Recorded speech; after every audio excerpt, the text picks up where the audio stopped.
And as we take decisive action to stop the threat posed by the terrorist regime in Iran with Operation Epic Fury.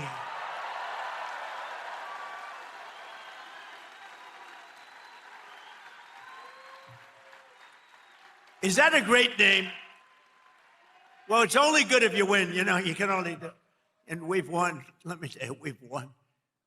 You know, you never like to say too early you won. We won. We won the bet. In the first hour, it was over. But we won. But they gave me a list of names of generals. Sir, you can pick the name you'd like, sir. I said, the name of what? The name of the attack on Iran, sir. And they gave me like 20 names. And I'm like falling asleep. I didn't like any of them. Then I see Epic Fury. I said, I like that name. I like that name.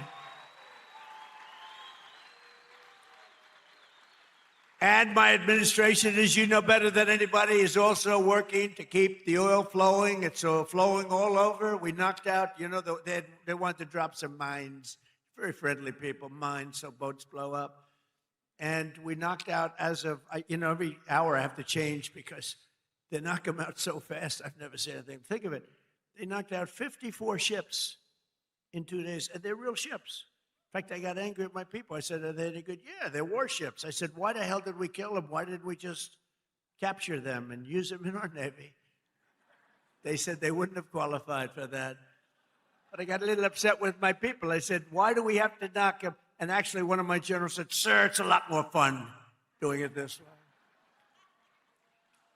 But we knocked out 58 naval ships. We knocked out their Navy, okay? Let's put it that way.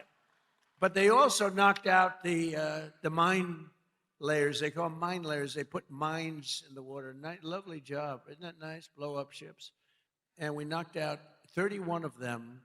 And, you know, I was very proud of myself. I said, why did you use the weapon that we use on the drugs that come in by sea? Do you know that drugs by sea are down 98%?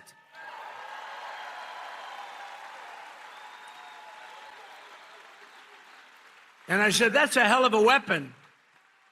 And they said, well, give it a shot. It worked very well. We've knocked out, I think, 28 or 29. All of them, almost all of them. They'll all be gone. By the time I'm finished speaking, they'll be gone.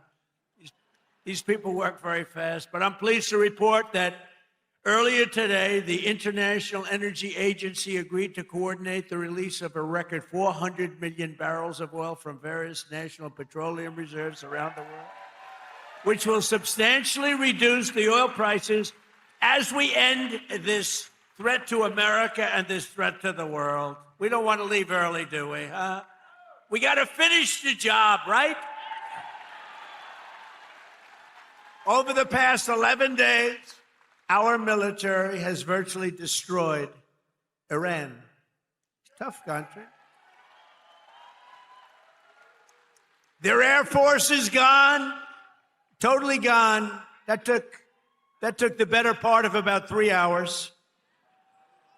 They no longer have radar. They don't have anti-aircraft equipment. They don't have anything. Their missiles are down 90%. Their drones are down 85%. We're blowing up the factories where they're made left and right. And frankly, nobody has ever seen anything like it. Nobody's ever seen anything like what you're witnessing now, and that can include the original killing of Soleimani and al-Baghdadi, two of the worst killers in the world that I did, as well as Operation Midnight Hammer, where we totally obliterated Iran's nuclear potential. We obliterated it. They don't have nuclear potential. And then after Midnight Hammer, and then we left, we figured that'll be the end of them for a while. But they started again. That's why we got to finish it, right? We don't want to go back every 2 years. And that's because, you know, there'll be some day when you don't have me as president. You'll have perhaps you'll have a weak, pathetic person like we've had in the past, mostly all. Like Barack Hussein Obama, who signed one of the worst deals ever with Iran. where they were going to give up everything. Remember when he filled up a 757 with billions of dollars of cash and sent it to Iran? Billions. People forget that.